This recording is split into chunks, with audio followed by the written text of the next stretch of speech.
두 번째 시간입니다. 지금 제가 오늘 하는 강의는 전 시간에 단락의 구조법이에요.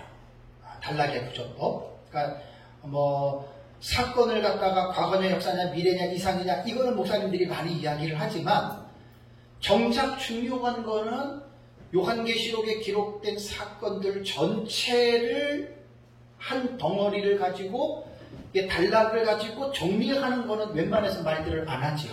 그러니까 안 하는 이유가 어려워서 말을 안 하는 거예요. 요게 이제 마지막 요한계시록을 결론적으로 우리는 이렇게 보고 있다라고 하는 것이 단락의 해석법이에요. 그래서 제가 다른 사람들의 방식은 점진법, 반복법, 전진하는 반복법, 키아즘 구조 이런 것들은 그것도 주석이 있기 때문에 내가 이제 보고 이렇게 보는구나라고 한 거지.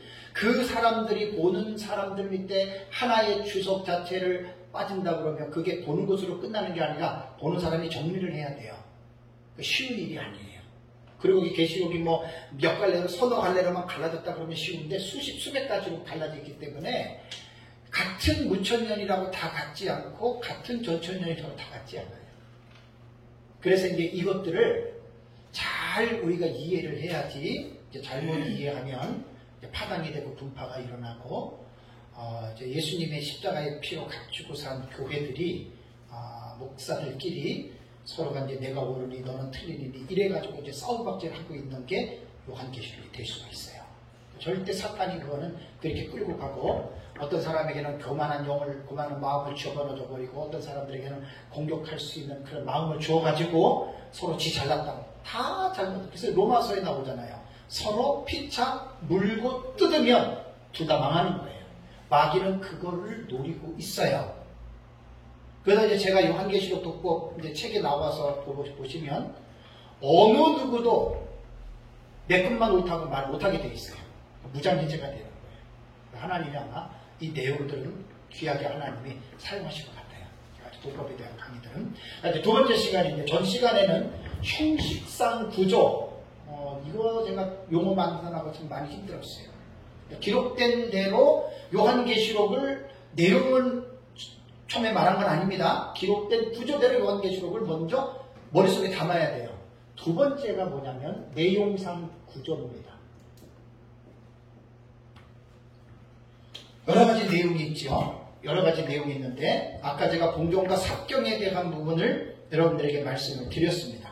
이 내용상 구조라고 하는 말은 요한계시록에 나타난 사건으로 본다면 약 한 61가지의 사건들을 일목요연하게, 일목요연이라고 하는 말은 한 번 보아서 훤히 알 수 있을 정도로 분명하다는 말이 일목요연이에요. 이거 한 번 보면 어때요? 이게 일목요연하게 정리가 된 거예요. 이게. 그래서 제 책에는 일목요연이라고 하는 제가 용어를 썼거든요. 그리고 나서 이것을 어떻게 연대기적으로 정리하는 것이다. 내용상 구조의 핵심은 그거예요. 그러니까 일곱인 일곱나팔 일곱대적 그 사이에 삽경들 복잡하잖아요. 그죠?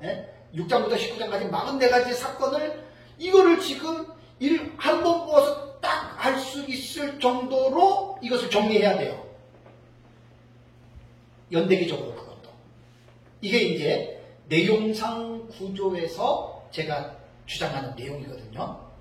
많은 사람들이 지금도 기록된 순서대로 사건이 일어난 줄 알고 있어요. 참 이거는 넌센스입니다. 제가 민목사님한테 배우고 이 도표를 만들어 놓고 딱 보니까 나는 이전에 꿈에도 생각도 못했던 거거든요. 왔다 갔다 하는 게 이게 웬일이야.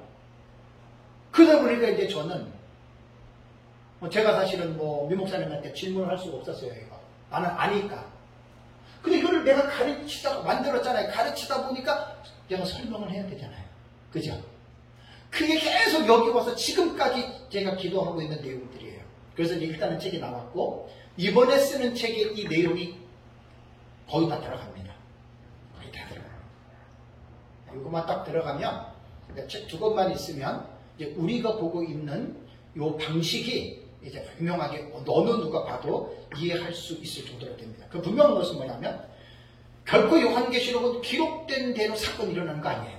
형식상 구조로 볼 때는 뭐 일곱인 뭐 일곱 나팔대도 뭐 중간에 못 들어가고 이렇게는 되지만 그 사건 자체를 내용으로 하나하나 이렇게 이게 공부하다 보면 그러니까 그 말이에요.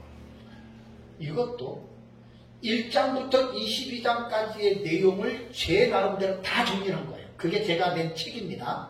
요한계시록 주의책이 그거예요. 그 내용을 가지고 이제 정리를 해야 되잖아요. 그죠? 네? 이게 쉬운 일이 아니에요. 그래서 요번에 쓰는 책이 전에 쓴 책은 주해니까 그게 한 1300, 1400페이지 나오는 책이에요. 내용이. 그렇게 많은 책이에요. 책값 줄이려고 글씨 포인트 좀 줄여서 그렇지. 요번에 쓰는 책은 그 주해가 아니고 요렇게 연대기적으로 쓰는 거예요. 연대기적으로. 우리 교회에서 지금 설교 계속하고 있잖아요. 네, 참 안타까워요. 제 설교를 듣고 도대체 몇 명이나 이해를 할 수 있을지 그거는 제가 상관할 바가 아니에요. 몇 명 이해해도 저는 괜찮아요. 이해 못해도 괜찮아요. 제 나름대로 제가 자료를 남겨놓는 거기 때문에 그냥 그렇게 하고 있습니다.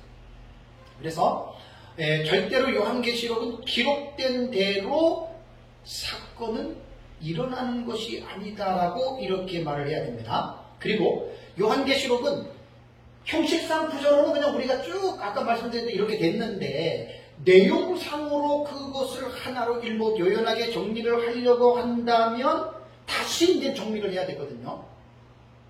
여기에서 오해가 생겨요. 무천년 같은 사람들은 전천년 자기랑 다르잖아요. 그죠? 그러니까 당신 이상한 말 한다고. 무슨 특별 계시를 갖다가 무슨 막 정리를 한다 그래. 이렇게 얘기를 하거든요. 근데 알고 보면 그 사람 진짜 무식한 사람입니다. 제가 딱 증명을 해줄게요. 네? 그 사람 무시하는 게 아니라 자기가 무식한지도 모르고 이제 공격을 하는 거예요. 그걸 내가 이제 딱 객관적인 지식을 가지고 제가 딱 답변을 합니다. 제 책에도 다 있는 거예요, 지금. 어떻게 제가 논리를 펼쳐나가는지를 여러분들이 들으시는데요. 강의나 설교는 그런 거예요. 논리성이 없는 설교, 논리성이 없는 강의들이 많잖아요. 그 다 분명하게 이 부분들을 짚고 넘어가야 돼요. 자, 제가 정리의 필요성을 말하는 이유는 계시록 자체가 잘못 기록됐다는 말이 아니에요. 제가 그런 말을 하는 게 아니에요. 내용을 보다 보니까 내용 자체를 연대기적으로 순서적으로 정리해야 될 필요가 있다는 이야기입니다. 그러니까 말을 잘 알아들어야 돼요. 말을 잘못 알아듣는 사람들은 말하는 사람의 말도 모르고 오해를 해가지고 오히려 그거를 가지고 이제 공격하는 사람들이 있는데 그건 자기 자신이 무지해서 여러분 그런 겁니다. 그렇다면 제가 아까 조금 전에 말씀드린 대로 무천년은 어떻게 볼까요? 분명히 내용은요 순서대로 이루어지는 정신적인 관계 세대주의를 느껴봐도 우리는 그렇게 안 봐요. 무천년은 어떻게 보느냐? 무천년도 이렇게 우리가 보진 않지만 병행적 구조로 봐요. 무천년도 절대로 순서대로 안 봅니다. 그러면 이제 뭣도 모르고 저 공격했던 사람들이 이제 귀를 기울일 거예요. 그 누가 말했어? 그레고리 밀이요. 그레고리 밀이 누구예요? 지금 미국의 웨스트민스터 신학과 교수, 요한계시록 주석 2000페이지 쓴 사람이에요. 2100페이지. 세계적인 석학이에요. 무천년주의자들 그 앞에서 다 머리 숙이죠. 자, 그분 글의 내용을 한 부분 제가 제 책에 내가 소개해드리겠습니다. 그러니까 여러분 책을 읽어도 여러분 책 읽는다고 다 아는 거 아니에요. 자기 아는 만큼만 이해해요. 자기 모르는 거 아무리 읽어도 몰라요. 자, 제 책에 이렇게 제가 표현을 했습니다. 그레고리 밀이 뭐라고 얘기했냐면 실제로 각 시리즈에서 7개의 요소는 최후의 심판을 나타내는 반면에 앞에 6개는 반드시 시간적인 순서대로 일어나는 것은 아니다. 누구 말이에요? 무천년의 그레고리 빌이에요. 이 사람은 세계적인 석학이라니까요. 마지막 7번째 이는 최후의 심판이다라고 말을 했을 때는 6번째인 빌이 7번째 인으로 대처하면 그 다음에 7번째 나팔 그 다음에 7번째 대접 최후의 심판이에요. 근데 그 앞에 있는 1, 2, 3, 4, 5, 6, 1, 2, 3, 4, 5, 6, 1, 2, 3, 4, 5, 6은 반드시 앞에 6개는 시간적인 순서대로 일어나는 것이 아니다. 그럼 시간적으로 일어나지 않으면 어떻게 일어나요? 얘가 1, 2, 3, 4, 5, 6이 그 말은 이렇게 말을 했습니다.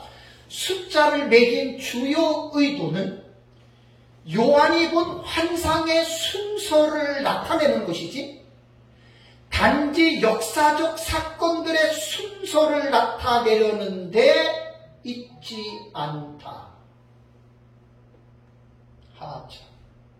제가요 6년 7년 전에 이거 만들었잖아요. 어떤 사람이 딱 보더니 뭐 이렇게 왔다 갔다 하고 뭐 물고 불고 탑니까? 이렇게 나를 비아냥거리는 거예요. 자기는 무천년이라 이거지. 그러니까 이제 천천히 웃긴다 이거지. 그때 내가 이런 걸 몰랐어요. 나중에 연구하다가 그레고리빌 주석을 사서 딱 보니까 어머? 나도 깜짝 놀랐어요.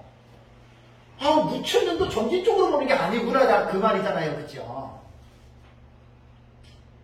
그래서 무식하면 담대한 거예요, 사람이. 네, 내가 우리 아내한테 늘 소리가 쥐뿔도 모르면서 그런다 하는데 그 여보 그 말 틀렸대.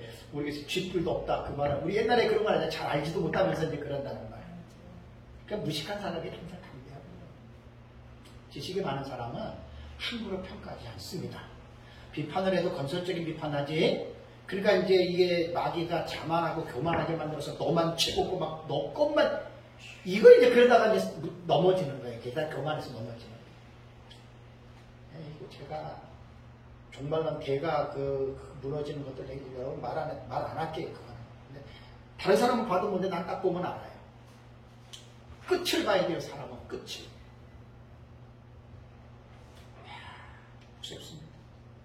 피차의 겸손으로 허리를 동여야 됩니다. 우리는. 어떻게 돼요? 한번 훅 불면 훅 가요. 저와 여러분들 똑같습니다. 끝까지 겸손만이 나를 지키는 최고의 무기가 겸손이에요. 하나님 겸손한 자는 써요. 근데 나도 모르게 교만해지는 거 알아요, 여러분? 그게 무서운 거예요. 그래서 가끔 가다가는 우리가 충격들을 좀 받으셔야 돼요. 충격을 받고 다시 한번 머리를 흔들어 버리고 다시 초심으로 돌아가야 돼요. 많은 사람들이 이 자기 관리가 이거 못하는 사람들이 다 넘어지는 거예요. 목사들이 목회 잘 됐는데 성공했니 뭐 잘하는 일 했는데 그게 나중에 보면 그 관리가 안 되면 그냥 넘어지는 거예요. 그러니까 그레고리빌 뭐라 하냐면 이 사실을 명심하는 것이 요한계시록의 핵심적 원리다 이렇게 말을 합니다. 그 무천년도 요한계시록 순서대로 안 봐요. 6장 이후부터 이렇게 순서대로 안 본다고요. 첫째, 둘째, 셋째, 넷째, 다섯째, 여섯째 이것은 그레고리빌 무천년 대가가 많은 말이 숫자를 매긴 주요 의도는 환상의 순서를 나타내기 위해서 숫자를 매긴 거지 그 순서의 사건을 볼 때는 사건대로 일어나지 않는다. 어때요 여러분들? 우리가 말하는 거 사건이 도치 왔다 갔다 하는 거 무천년이랑 똑같아요. 단지 보는 방법 면에서 어떤 범위 면에서는 다를 뿐이지 요한계시록의 텍스트를 읽어 나가는 데는 이게 단락의 구조로 들어가요. 단락의 구조. 단락의 구조 여러분이 이거 정말 어려워요. 이런 강의하는데 별로 없을 거냐. 단락의 구조. 그거 모르고 무조건 배우는 마음껏 그대로 막 이런만 얘기해. 이단과 사이들 아예 이런 것조차도 몰라. 너무너무 안타까워요. 근데 무시하는 게 아니라 너무너무 안타까워요.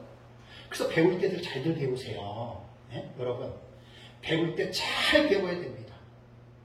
어떤 선생을 만나서 배우느냐가 그게 여러분 그렇게 중요한 거예요. 그러니까 마귀가 어느 정도 되면 내가 잘났으니까 내가 한다 그러지. 그만큼 연구할 만한 자신이 없으면요. 그게 그겁니다. 솔직한 얘기. 제가 13년 동안 제가 가르쳐봐서 알잖아요. 아침에도 머리가 확 올라가가지고 아이고 내가 죽음을 자초하는 거지. 그럼 이게 내 사명이에요. 그럼 어쩔 수 없는 거지. 이게 단순한 게 아니에요. 가르친다는 게 이게. 네? 계속 연구를 하지 않으면 깊이가 안 나와요. 깊이가 안 나와요. 의자에 앉아있어 각오를 하고 살아야 돼요. 웬만한 것들은 다 정리하고 나는 한 7, 8년 됐네요. 그런 기간들이 20여 년 돼가는데 어쨌든 나는 하나님 앞에 감사합니다. 그래서 이제 우리는 패러다임 시프트라고 그러죠. 의식을 개조해야 돼요. 전환시켜야 돼요. 그러니까 순서대로 이루어진다라고 하는 이것을 바꾸는 게 이거 되게 어려워요. 엄청나게. 제가 한 5, 6년 전에 여기서 이 설교 다 했잖아요. 그죠? 강의. 그죠? 다시 한번 또 들으셔야 돼요. 되게 어려워요. 보통 한 95% 이상이 5다음에 6, 6다음에 7, 9다음에 10, 10다음에 11 이렇게 알고 있거든요. 근데 순서도 그렇게 일어나는 줄 거의 97% 이상 그렇게 알고 있어요. 이 보편적인 사람들의 사고거든요. 근데 성경은 그렇게 다 이루어지는 게 아니라고 하는 게 요한계시록이에요. 특별히. 그래서 제가 인천 아시아 경기대회 그때 몇 번 내가 그 예를 들었죠. 그죠? 네. 아시아 경기대회가 내 책에 나옵니다. 2014년에 있었습니다. 그게 됐어요. 그때 제가 서울에서 여기서 강의할 때죠. 2014년 9월 19일부터 10월 4일까지 16일 동안 열렸는데 아시아 인구가 45억이고 기록된 나라가 45개국이라고 그러네요. 그때 경기에 참석한 선수들이 17,000명, 경기 종목 수는 48개고 경기는 49곳에서 진행이 되었습니다. 그러고 나서 뉴스를 보면 매일 그 경기에 한 사건들이 뉴스 나오죠. 그죠? 예를 들어서 16강을 8강을 8팀을 모으는데 토너먼트 경기하면 16팀이 싸워야 돼요. 그죠? 그래서 16팀이 싸워가지고 이긴 자가 8팀을 추리는 거잖아요. 그죠? 자, 예를 들어서 16군데 경기장이 흩어져서 똑같은 시간에 예를 들면 10시에 축구 경기를 했다. 자, 다 정한 시간 웬만하면 끝나잖아요. 그죠? 그래서 나왔어요. 그러면 예를 들면 한국, 일본, 태국, 말레이시아, 중국, 싱가포르, 인도 예를 들어서 이렇게 됐다 그러면 똑같이 10시에 시작이 됐어요. 그리고 똑같이 끝났어요. 그런데 뉴스에서 아나운서가 오늘 이렇게 예를 들어서 8개 나라가 올라갔습니다라고 말을 할 때에는 이렇게 올라갔습니다. 이렇게 말하는 거 봤어요? 한국, 일본, 태국, 그러면 우리가 볼 때는 순서가 들어가잖아요. 그죠? 그죠? 한국, 일본, 태국, 말레이시아, 중국, 싱가포르, 인도 이 나라들이 올라갔습니다. 그러면 말을 할 때에는 인간이 역사 세계 속에서 인간은 어쩔 수 없이 순서를 노려야 돼요. 그죠? 근데 내용을 아는 사람이 볼 때는 똑같이 10시에 한 사건이잖아요. 동시에 이 사건 경기가 일어났지요. 제가 왜 이 예화를 들은 줄 아세요? 이걸 설명하기 위해서 아이디어가 안 떠오릅니다. 정말 기도 많이 했습니다. 또 기도 많이 해야 되고요. 이거 하나하나 제 책에 나오는 거 읽어 집어넣는 게요. 그냥 나온 게 아니에요, 여러분. 기도를 통해서 하나님의 특별 계시 그런 건 아니고 영감. 성령의 조명. 기룡아 이걸 봐라. 그런 거 아니고요, 그냥. 기도하다 보면 하나님이 지혜 주시잖아요. 그 지혜를 말해요. 그래서 딱 생각해 보니까 이게 지금 이제 나중에 또 좀 말씀드릴게요. 하늘에가 딱 시작될 때 한 10가지 사건이 동시에 딱 떨어져요. 후사전반에 한 8가지 사건이 뚝 떨어져요. 이게 동시다발적으로 일어나요. 자, 사람들이 이거 공부 안 하면 기본적으로 이렇게 생각해요? 못해요? 절대 못하죠. 절대 못하죠. 보세요. 참. 첫째인, 셋째인, 넷째인, 일곱째인, 첫째 나팔, 둘째 나팔, 셋째 나팔, 넷째 나팔, 거짓선지자 등장. 하늘에 시작된 동시에 일어나요. 이걸 누가 꿈에도 생각 못하죠. 그러니까 이렇게 되면 사람들이 좋은 마음으로 그냥 아멘 받아들이면 배우는데 이거 거의 못 배워요. 여러분. 우리 다 얘기하면 우리처럼 다 배우고 그럴 것 같죠? 거의 못 배워요. 좀 그런 망상을 좀 깨세요. 공격 많이 들어옵니다. 지난주에 제가 민 목사님, 이재하 목사님, 민병 이광복 목사님 인터넷에 딱 빛과 흑암의 역사 카페에 들어갔더니 민 목사님과 이재하 목사님과 이광국 목사님이 말하는 그 마지막 나팔의 휴거는 잘못된 것이다. 그래가지고 막 그거를 갖다가 이런 사람들 때문에 한국교회 내가 다 캡처해놨어요. 공격을 당연히 받아야 돼. 이것도 여러분 사람들이 와 이럴 줄 아세요? 천만에요. 제가 꽁꽁 숨어서 제가 깊이 연구하는 이유를 왜 그러는 줄 아세요? 그렇게 말하는 사람들에게 답변하기 위해서 하는 거예요.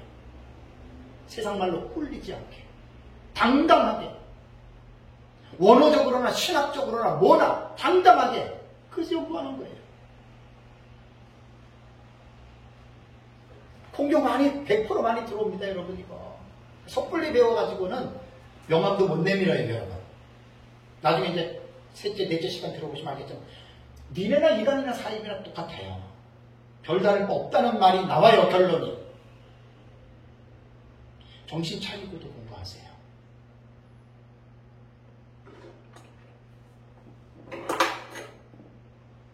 세상에서 가장 놀라운 이야기 네 번째 시간에 이 책에 대해서 잠깐 말씀하겠습니다. 기가 막혀요. 기가 막혀요. 정말 기가 막혀요. 다 우리가 쓰는 용어들 갖다가 쓰고 그러니까 뭔가 이렇게 확실하게 이렇게 딱 구별을 제대로 못 해주면은 너무 힘들어요. 이게 나중에 마지막 때 사탄이 전부 다 지금 막 섞어가지고 지금 막 진짜가 가짜가 되고 가짜가 진짜가 되고 막 이렇게 지금 쓰고 있거든요. 그래서 여러분 정신을 차려서 공부들을 하세요. 정신을 차려서 공부들을 하시고 내가 확실하게 알면 확실하게 여러분 답을 할 수가 있습니다.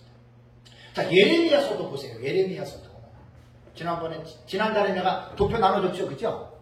1장부터 52장까지가 연대기적으로 기록됐나요? 아니지요. 이 말은 뭐냐면 제가 이 말을 예를 들은 이유가 그냥 순서대로 모든 게 일어난다라고 생각하는 사람들이 가지고 있는 보편적인 마인드를 지금 뒤집는 거예요. 그죠? 패러다임을 지금 전환시켜주는 거예요.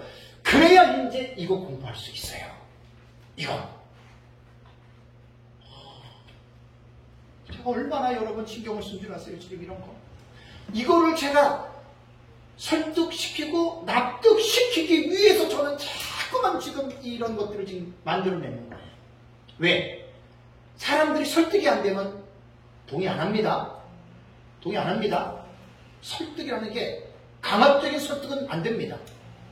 합리적으로, 지식적으로, 신학적으로, 분명하게 내용적으로 그걸 말을 할 때 강제적으로 뭐 믿어라 그게 아니라 상대방이 듣고 책을 보다가 이거 참 일리가 있다. 이거 진짜 딱 맞네? 그때 설득되는 거예요. 여러분들 뭐 가르친다고 목사님들 배운다고 다 이렇게 금방 배울 것 같아요? 그렇잖아요. 이거 정말 배우기 힘들어요. 특히 제가 가르치는 거는 더더욱 배우기 힘들어요. 왜? 많은 인내가 필요합니다. 많이 앉아 계시라야 안 돼요. 네, 어쨌든 많이 들으시다 보면, 이렇게 한번 오래 들으신 분들 들으시다 보면 여러분들이 제 마음을 이해할 것입니다.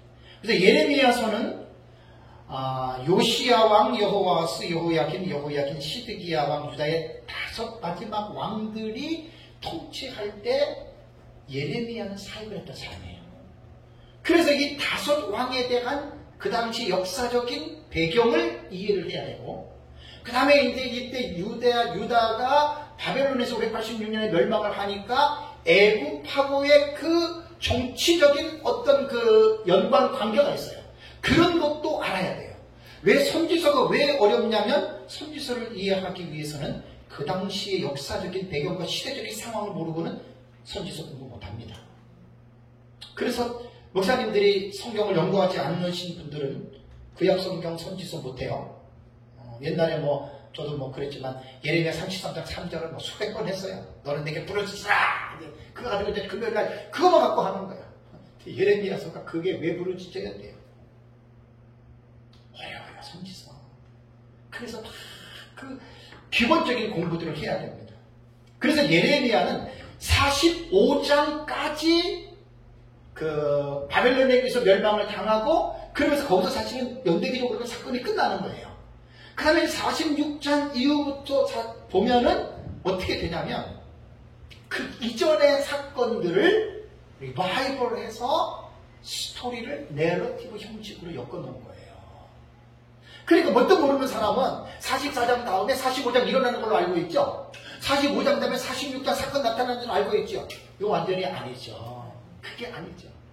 어떤 본문은 뒤에 있는 사건이 앞에 올 수도 있고 또 앞에 일어나야 할 사건이 뒤에 있을 수도 있잖아요. 그죠? 그러니까 이 성경을 이런 식으로 기본적인 지식이 없는 분들은 이것을 보기가 힘들어요. 다니엘서도 12장이 1, 2, 3, 4, 5, 18, 90, 11, 12가 연대기적으로 된 거 아니에요? 중간에 바뀌어져요. 그것도 여러분들에게 독자제가 다 그때 나눠드린 걸로 보시면 되고 70일의 계시에서 아주 재미있는 게 있어요. 제 책에 나옵니다. 에드워드 제이영 박사하고 가나베 교수의 글을 내가 가지고 왔어요. 왜 가지고 왔냐면 이렇게 보는 게 잘못된 게 아니라는 걸 변증하면서 제가 갖고 온 거예요. 뭣도 모르는 무천년주의자들이 왔다 갔다 하니까 뭐 성경이 이렇게 헷갈리게 됐느냐. 자기들도 그렇게 보는 건데 왜 그러니까 그 사람이 무식한 거예요. 따지고 보면. 그죠? 그 사람이 무식한 거야. 자기들이 그렇게 보는지도 모르고 남 공격하기 위해서 친구를 얘기하는 거예요. 내용상 구조가 이게 간단하게 설명해서 되는 거 아닙니다, 여러분. 자, 그러면 71회에 보면은 26절에 가면은요. 한번 여러분 71회 본문을 한번 보세요. 다니엘서 9장. 이게 참 보면 다니엘서 9장에 24절부터 27절에 11회 우리 공부 많이 했습니다. 26절을 보시면 예수님 두 일에 후에 기름 부음 받은 자가 끊어져 없어질 것이며 한 가지 사건 나오죠. 그죠? 기름 부음 받은 자가 끊어져 없어지는 것을 무천년도 메시아의 죽으심으로 이야기합니다. 그 다음에 뭐죠? 장차 하나님의 백성이 와서 그 성과 성소를 무너뜨리려며 그의 마지막 우리는 이것을 마지막 때 적그리스도가 예루살렘 침공으로 해석을 하지만 무천년은 이 부분을 AD 70년 로마의 디도 장군이 예루살렘 함락한 것을 해석한다 그랬어요. 누가 맞고 누가 틀리냐 이렇게 싸우지 마세요. 그냥 다 배워두세요. 저처럼 이렇게 딱 배워두면 좋아요. 그러니까 내가 보는 식으로만 보면 돼요. 이렇게 보고 저렇게 보든 이단 아니에요. 그렇게 몰고 가면 안 돼요. 그 다음에 27절 보세요. 그가 장차 많은 사람들과 더불어 한 해 동안에 언약을 굳게 맺었다. 요 부분을 우리는 26절에 장착한 왕, 이것이 우리는 디도로 보는 것이 아니라 적그리스도로 보는데 27절에도 그라고 하는 3인칭 남성 대명사를 그 왕인 적그리스도 우리는 해석을 해요.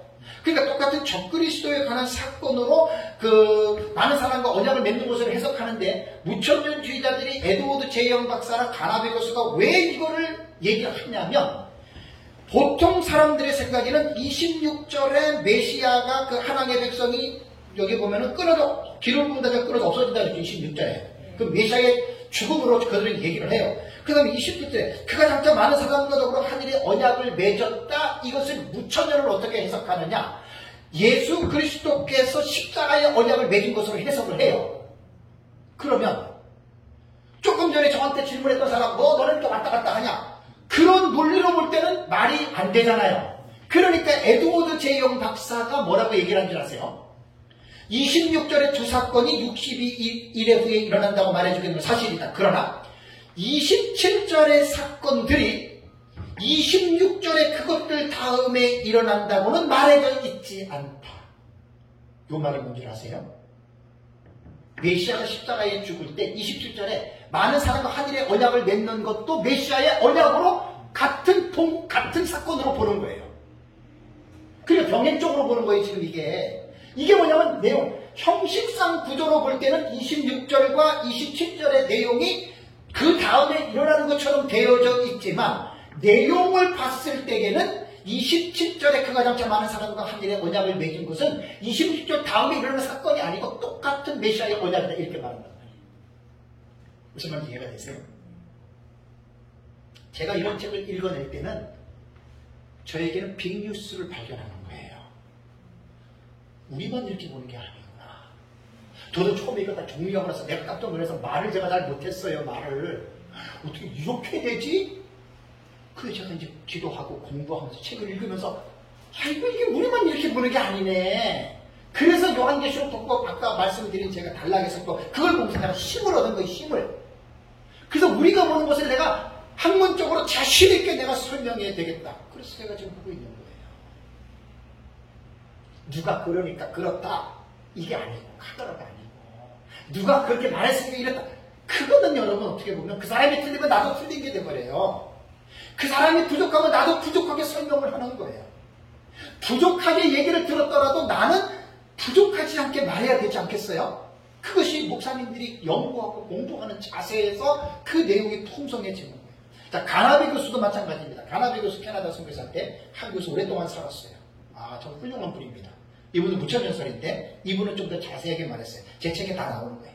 26절에 두 사건이 62의 7들 후에 일어난 것은 사실이나 27절의 사건들이 26절에 있는 사건들 이후에 일어난다는 말은 아니다. 이렇게 얘기를 합니다. 지금 그 말이에요. 그러면서 가나베 교수는 정확하게 말을 합니다. 26절에 보면 거 보세요. 메시아가 죽으심으로 끊어진다고 선포했는데 그 다음에 메시아가 죽기 전에 혹은 적어도 죽음과 동시에 언약을 실시하셨다. 그러니까 결국은 뭡니까? 27절은 26절 후에 일어나는 사건이 아니라 26절과 동시대에 일어나는 사건이다. 이해되시죠? 이것은 무천년의 신학 입장에서 어거지로 막 이렇게 말하는 게 아니라 신학자들이에요. 자기들이 보고 있는 관점을 나름대로 합리적으로 설득력 있게 지금 성경을 추리해 나가는 거예요. 저도 마찬가지예요. 그냥 제가 책 그냥 쓴 거 아닙니다, 여러분. 그냥 어떻게 그 한 1300~1400페이지를 어떻게 그냥 쓰겠어요? 한 6년 걸렸어요, 6년. 아까 우리 김용석 목사님이 늘 제 책을 보고 공부하고 늘 이렇게 강의 들을 때 갖고 오시는데, 아, 목사님 하는 강의 책에 돼 있다고. 맞는 거예요. 그 방대한 내용이 내 머리에 다 들어가 있어요, 지금. 그래서 김용석 목사님 늘 책을 보니까 아시는 거야. 사실 제 책 그 70일에요. 목사님들 그거 읽어도 이해하시는 분들 많잖아요. 잘 읽어보세요. 제 책 70일에. 여러분들은 일곱일에, 예수주일에, 뭐 이래, 딱딱 누르죠. 아이고, 참말로. 이게 70일에가 아니에요. 제가 서울에서 그때 52시간 강의했잖아요. 52시간. 한 학기. 그러니까 이제 목사님들은 최소한 책을 읽을 때 뭔가 깊이 볼 수 있는 인내력이 없으면 못 배워요. 70일에 제 책 그거 보통 내용 아닙니다. 100페이지 되는 거. 다 그거 이해하셔야 돼요. 그것만 제가 52시간 했잖아요, 여기서. 근데 52시간 동안 앉아서 듣는 사람들도 대단한 분들이에요. 그러니까 그게 된 게 되는 거예요. 어떻게, 24, 25, 26, 27, 4개월밖에 안 되는 거를 어떻게 52시간을, 나도 깜짝 놀랐어요, 저도. 책을 보시면 옛날에 들으셨던 분들은 다 기억이 새롭게 되고, 요한계시록 들어가기 전에 70일을 깊이 있게 공부하면 요한계시록 한 일은 쑥 들어옵니다. 70일을 모르고 쑥 못 들어가요. 딱 걸려요, 벌써. 왜 한 일을 왜 여기다 적용시키고 이렇게 되거든요? 근데 그건 그렇지 않아요. 그래서 가나비 교수가 이렇게 이야기를 합니다. 또 무천년의 그 요한계시록을 연구하는 사람 킴 리들버거라는 사람이 있습니다. 킴 리들버거, 이 사람이 그 개혁주의 무천년설을 쓴 거예요. 책 제목이 개혁주의 무천년설이에요. 이 사람은 뭐라고 얘기를 했냐면, 참 여러분 읽어드리게 잘 들어보세요.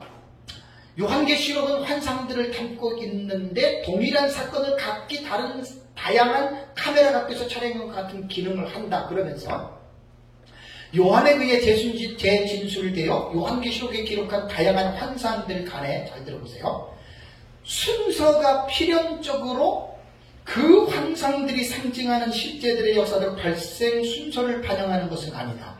간략하게 말하면 사건이 순서대로 일어나는 게 아니라는 거예요. 이 무천년 요한계시록 책을 쓴 사람이에요.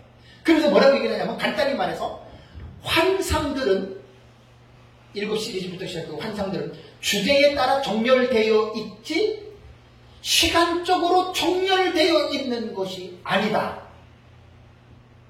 내가 하고 싶은 말을 이 사람 무천년주의자들이 다 하고 있어요, 지금.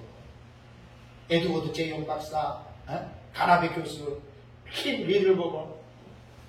그 제가 이거 보면서 제가 힘이 나는 거예요. 이게 잘못된 게 아니에요. 난 처음엔 내가 놀랐어요. 내가 정량을 내가 깜짝 놀랐어요. 이거 왜 이래? 여섯 죄인이 여기서 떨어지고 왜 갑자기 또 일곱 죄인이 일로 와? 상당히 저는 혼란이 좀 있었어요. 계속 연구하면서 이런 책을 보니까 그러니까 순서대로 기록되었다라고 내용을 보는 사람들은 세대주의는 나름대로 그냥 뭐 그렇게 뭐라고 하고 무천년과 천천년은 아닙니다. 확실합니다. 그레고리 빌 알죠? 그레고리 빌. 아까 말했잖아요. 그레고리 빌 주석에 보면은 참 난 놀랍습니다. 계시록 16장에서 아마겟돈 전쟁에 이어 우주의 멸망 묘사가 이루어지는 것처럼 해놓고 비교법이에요. 계시록 20장 7절과 10절에서 최후의 전쟁에 이어 세상의 멸망의 환상이 계속된다. 자, 이 말이 뭐냐면 계시록 16장 17절에서 21절이 일곱 번째 대접이죠. 그죠? 환상의 이 세상이 멸망하는 거예요. 그러면서 20장 7절과 10절에 보면은 곡감하고 심판하죠. 불로 심판하죠. 요것도 그레고리 빌 무천년 관점에서는 똑같은 세상의 심판이라는 거예요. 이해돼요? 근데 16장과 20장은 쭉 떨어져 있죠. 그래서 그레고리 빌은 뭐라고 얘기를 했냐면 이것은 두 본문이 동시에 발생하는 사건을 병행적으로 묘사함을 암시한다. 이해되죠? 우리는 첫째인, 셋째인, 넷째인, 일곱째이니 순서는 다르고 모양은 다르지만 이것이 동시에 일어나는 사건임을 말한다. 이게 우리의 표현이에요, 여러분. 그레고리 빌이 지금 이렇게 말하는 것이나 제가 이렇게 말하는 것이나 단락의 구조법으로 볼 때는 똑같은 병행 구조로 요한계시록의 텍스트를 우리는 읽는다는 거예요.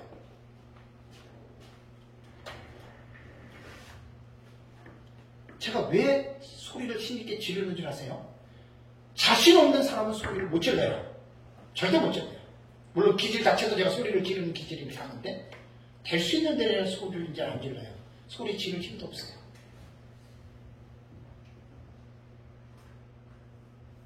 내가 지르고 싶어서 지르는 게 아니라 나도 모르게 내 안에서 올라와요. 누가 소리를 지르게 하겠어요? 설교하시는 분들은 알잖아요. 다시 말씀드릴게요. 두 본문이 떨어져 있지만 동시에 발생하는 사건을 병행적으로 묘사함을 알려준다.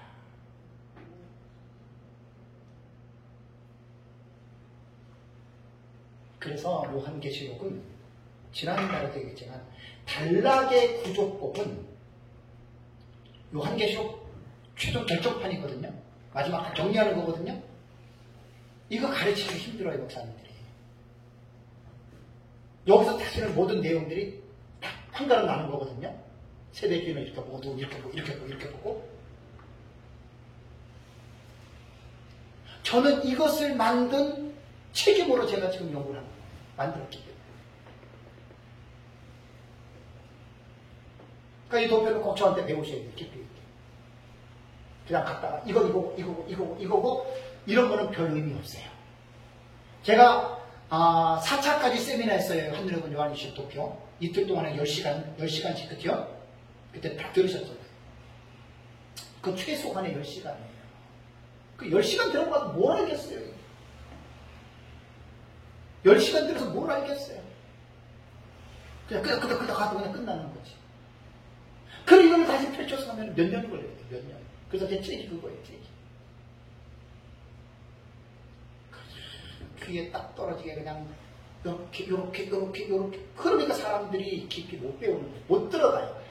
선생은 깊이 들어갈 수 있도록 학생들을 열어줘요. 20장 7절에서 10절에 같은 개념으로 봐야 되겠네요. 그렇죠. 아니요. 아니, 무천년에서 이렇게 본다는 거예요. 우리는 아니잖아요. 그렇죠. 우리는 아니죠. 제가 지금, 예. 그럼. 우리는 이제 집화라는 거죠. 우리는 다르죠. 우리는 꼬집어자는 거 천년하고 네. 끝난 시판이니까. 그렇죠. 우리는 천년하고 끝나고 시판이고, 그러니까 이제 제가 왜 그러냐면, 무천년. 이거를 지금 제가 합리적인 논증, 변증을 하기 위해서, 다른 사람은 그렇게 안 보는데, 우리만 본다 그러면 문제 있어요. 문제 있을 수 있어요. 그런데 구조 자체를, 지금 제가 말하는 거는 단락의 구조잖아요. 단락의 구조. 여러 가지 방법이 있어요. 내 거 먹을 때 이렇게 말하면 안 돼요. 그 단락의 구조법에서 이렇게 보는 이게 병행적 구조거든요. 무천년도 이렇게 보고 있다는 거. 내가 여기서 깜짝 놀래요. 그래서 제가 위에서 5가지의 신뢰를 들은 것과 같이 요한계시록 기록된 지금 내용상 구조 말하는 거잖아요. 61가지의 사건을 볼 때 그 사건이 기록된 대로 사건이 일어나는 게 절대 아니에요. 절대. 무천년도 그렇게 안 봐요. 그럼 벌써 공감대가 형성되잖아요. 역사적 전천년과 무천년 그렇게 안 봐. 세대주는 그렇게 봐. 그러니까 여기서 딱 다르잖아요.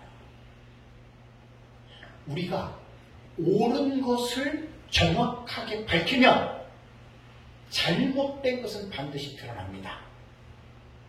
진리를 올바르게 전파하면 비진리는 진리에 의해서 잘못됐다는 것이 판명이 납니다. 그래서 올바르게 깊이 있게 정리하셔야 돼요. 그렇게 전하셔야 돼요.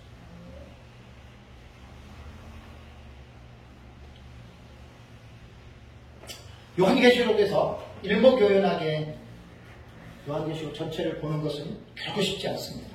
자, 이제 우리가 보는 거 10시간을 제가 세미나 했던 내용을 한 20분 정도만 간략하게 제가 말씀드리겠습니다. 뭐 20분 단위로 간략하게 할게요. 자, 우선 한눈에 보는 요한계시록 도표잖아요. 그죠? 요번에 이 책을 제가 써요. 일부에 도법을 넣고 반드시 개혁주의 전천에서 방송인 민병성 목사라고 제가 썼습니다. 나는 정리한 사람이에요. 민 목사님은 부분별로는 정리를 다 해서 가르쳤어요. 근데 하나로 종합적으로 완성된 것은 민 목사님 만들지는 않으셨어요. 다 배우는 거 알죠? 제가 이제 배우고 하나님의 은혜로 이 도표를 한 20-30번 정도, 한 30번 넘게 교정을 했습니다. 아주 디테일하게 하나하나 집어넣고, 그 어떤 연대기적으로 맞춰가지고 요걸 해놨거든요. 그래서, 요 도표는, 요한계시록 1장부터 22장까지의 내용이 여기 다 들어있어요.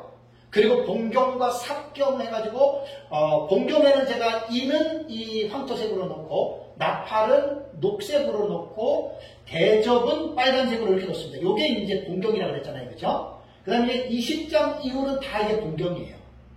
그리고 나머지는 이게 삽경입니다. 삽경. 요런 것들은 다 이제 노란색 빼놓고 요런 것들은 다 삽입된 계시거든요. 삽경. 그 내용들을 가지고 집어넣는데, 우선, 이 도표를 볼 때에는 상하 공간적으로 보는 영역이 있습니다. 자, 공중의 영역을 보십시오. 자, 미가엘과 용의 전쟁, 그 다음에 다섯째 인, 그 다음에 14만 4천이 하늘 시온상에 올라가 있는 것, 그 다음에 유리바닷가, 요거는 공중의 영역에서 일어나는 일입니다. 요한계시록 다 그렇게 구분이 돼요. 그 다음에 이제 하나님 나라 이쪽으로 가면 이제 천국 여기까지 다 들어가는 거예요. 이렇게 유리바닥까지 가해가지고 다음에 이 세상의 그 공중에서도요.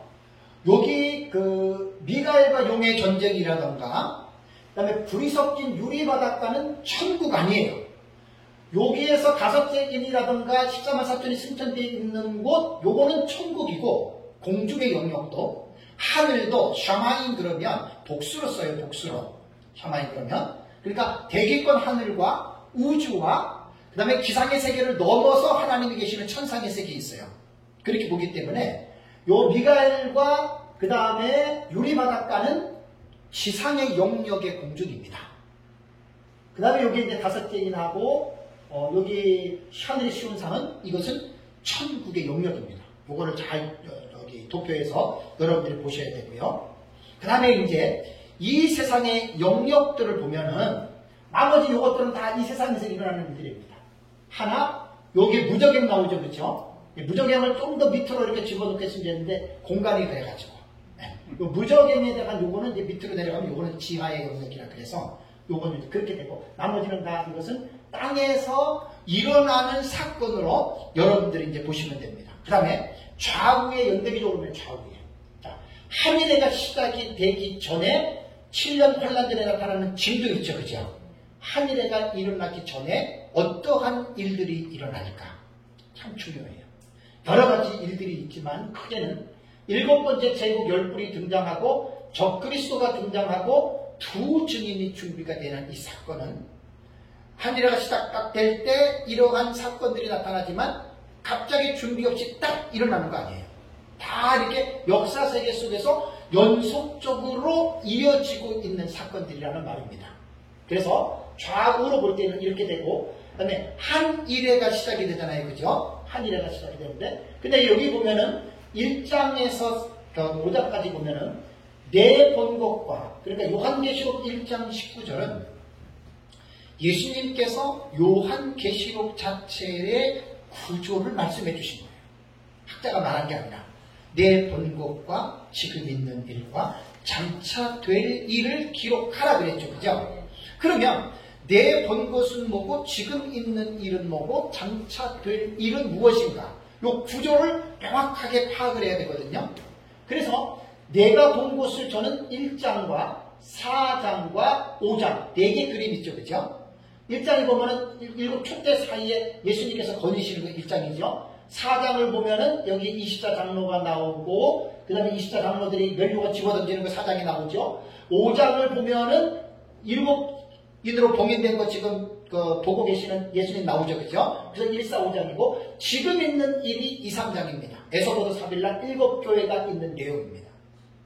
그래서 요것을 보면 돼요. 그러면 여기에서 내 본 것과 지금 있는 일과 그 다음에 장차 될 일은 여기 6장부터 22장까지가 장차 될 일로 우리는 성경을 해석합니다. 근데 여기에서 나는 이렇게 안 보는데 자, 제 책을 보세요. 제 책을 보시면 여기에서 이제 2중 구조로 보는 사람도 있고 3중 구조로 보는 사람도 있고 그걸 제가 객관적으로 그렇게 보는 사람들에 대한 내용을 책에다가 제가 어느 책에 누구 걸 갖고 와서 했기 때문에 그걸 먼저 보시면 돼요. 그 다음에 이제 한일해가 시작이 됩니다. 한일해가 시작이 되면 이게 하나, 둘, 셋, 넷, 다섯, 한 10가지 사건이 나타나잖아요. 이번에 제가 우리 교회에서 설교를 하면서 이번에 책에 제가 집어넣으려 그래요. 갑자기 여러분들 여기에서 한일해가 되면 10가지 사건이 확 일어납니다. 이 말 먼저 하지 마세요. 다들 이거 이상하게 들려요. 한일해, 요번에 제 책에 나옵니다. 한일해가 시작이 될 때에는 시대적인 현상들을 볼 때에 하나님과 사탄과 하나님의 심판이 이 세상에서 나타나요. 크게 말하면 3가지 범주예요.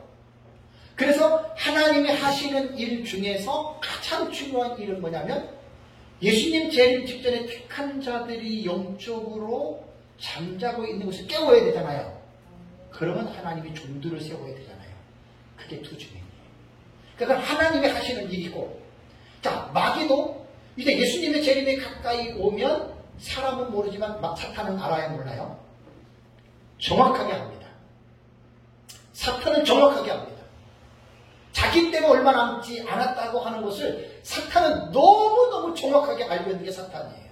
그 비밀을 말씀드릴까요, 제가? 에덴 동산에서 아담과 하와가 선악과를 따먹었어요. 그리고 하나님 앞에서 하나님이 페널티 벌칙을 주지요. 그때 누구 있었어요? 아담, 하와, 뱀, 사탄.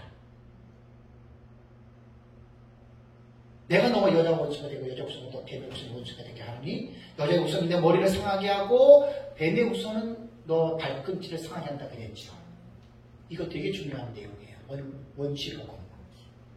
근데 하나님 지금 존재해요. 사탄도 지금 존재해요. 아담과 하와는 어떻게 됐어요? 죽었죠.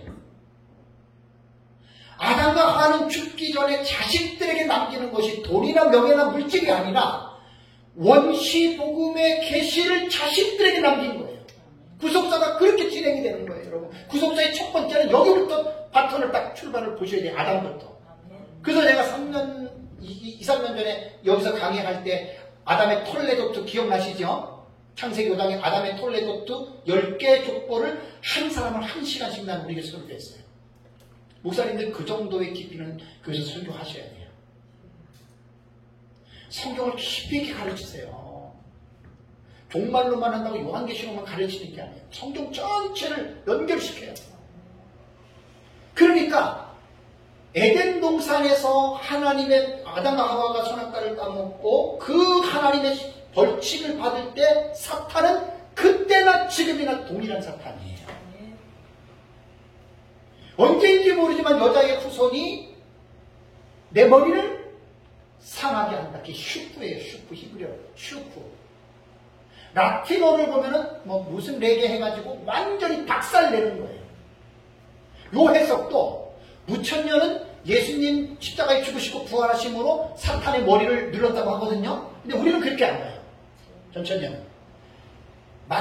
계시록 20장 10절에 천년왕국 끝나고 곡관만국 심판하고 그때 사탄을 잡아서 불못에 집어던지죠. 우리는 그 계시가 그때 완성된 이게 역사적 신학적 차이예요. 누가 먼저 틀리냐 싸우지 마세요. 두 가지 다 배워두세요. 두 가지 다. 그래서 사탄도 하루가 가면 갈수록 예수님의 재림에 제일 민감한 게 사탄이에요. 참 우습지. 우리 믿는 사람들이 예수님의 재림에 민감해야 되는데 믿는 사람들은 이단과 사이비들은 난리 법석을 치는데 어떻게 정상교회에서 재림에 대한 기대들이 그렇게 일어나지 않습니까? 이거 심각한 문제입니다. 심각한 문제. 정말 심각한 문제입니다. 목사님들 깨달으셔야 됩니다. 아멘. 심각한 문제입니다. 재림에 대한 설교하는 교회들 봤어요. 이단과 사이비들 빼놓고. 목사님들은 어때요? 설교하실 때? 분발하세요. 우리 교회는 특별한 교회이기 때문에 요한계시록만 지금 3번째 설교를 성도 몇 명 안 돼요. 그러니까 하나님 사명이니까 하는 거예요. 사명이니까 몇 명 안 돼요. 근데 그 이제 하나님의 제안한 일을 하나님이 서포트하기 위해서 한 거니까. 그러다 보니까 제가 이제 이 부분에 의식이 사건 살아있는 거예요. 안 그러면 저 이런 거 살아있지 않아요. 제가 뭐라고 나무랄래고 하는 게 아니라 그렇다는 거예요. 그러니까 한일회가 딱 시작이 되면 사탄은 이제 아이고 이제 카운트다운이 된 거예요. 마귀가 가만히 있겠습니까? 그러니까 한일회가 시작할 때 10가지 사건을 10개 이걸 강조하지 마시고 그 주류를 강조하세요. 사탄도 이제 난리를 치고 그 다음에 하나님은 그 난리를 칠 때 하나님 가만히 있어요? 심판하잖아요. 그렇게 3가지 차원에서 10가지의 계시를 이해를 하면 금방 받아들일 수 있어요. 근데 내가 전에처럼 한일회가 시작할 때 10가지 사건이 딱 떨어집니다. 그럼 이건 뭔가 조금 거북해요. 그러니까 이렇게들 표현하지 마시라는 거예요. 제 얘기는 먼저 하나님 편에서 준비하는 일과 사탄의 편에서 준비하는. 그러니까 주중이는 우리가 볼 때는 하나님 편에서 준비하는 거예요. 추수꾼, 그죠? 셋째인 기근, 이건 하나님의 심판이에요. 적그리스도의 사탄의 편에서 지금 자기의 하수인을 만들어내는 거예요. 7째기는 하나님의 계획 속에서 7 나팔이 나오는 거예요. 적그리스도 자체도 이거는 사탄에 의해서 지금 공작에 의해서 하나님 허락하에 나오는 거고, 7번째 세계 재패도 사탄의 어떤 거기에서 하나님의 섭리 가운데 이루어지는 거고, 음료도 마찬가지고, 영적 흑암은 하나님의 심판이에요. 거짓 선지자가 사탄의 역사 속에서 나오는 거예요. 이렇게 표현하니까 훨씬 더 부드럽습니다. 제가 전에 이렇게 사건 막 일어난다 이렇게 하면 뭔가 듣는 사람이 거북해요. 그래서 먼저 이렇게 설명을 하고 이렇게 하나하나 설명해 주면 전혀 문제될 게 없어요. 근데 이렇게 설명하다가 10가지가 동시에 떨어집니다. 그럼 그건 이상한 거예요. 그죠? 그래서 좀 설교나 강의할 때 지혜가 필요해요. 제가 같은 내용을 계속해서 하다가 보니까 놀라운 게 하나님이 점점 넓혀줘요. 그러니까 이전에 알지 못했던 것들을 더 넓혀줘요. 이거 다 깨닫는 거잖아요, 지금. 이번에 다시 연대계적으로 그렇게 설교하면서 어떤 부분으로 상당히 지금 증보가 된 게 있어요. 전에 여러분들에게 제가 말씀 안 드렸던 내용들. 너무너무 감사한 거예요. 그래서 이렇게 지금 시작이 되는 거고, 그 다음에 이제 여기 보면 미갈과 용의 전쟁, 요것은 이제 한일의 중간쯤 되는데 언제냐면은 황충화가 일어나기 전에 이 사건이 일어납니다. 이거 지금 아는 사람들이나 지금 알지 모르는 사람들이 무슨 말인지도 몰라요. 어쩔 수가 없어요. 그러나서 이제 다섯 번째 이는 천상재단에서 환란전 순교자들이 탐험해요. 또 어떤 사람들은 순교자들이 원수 갚아달라고 저놈들 죽여달라고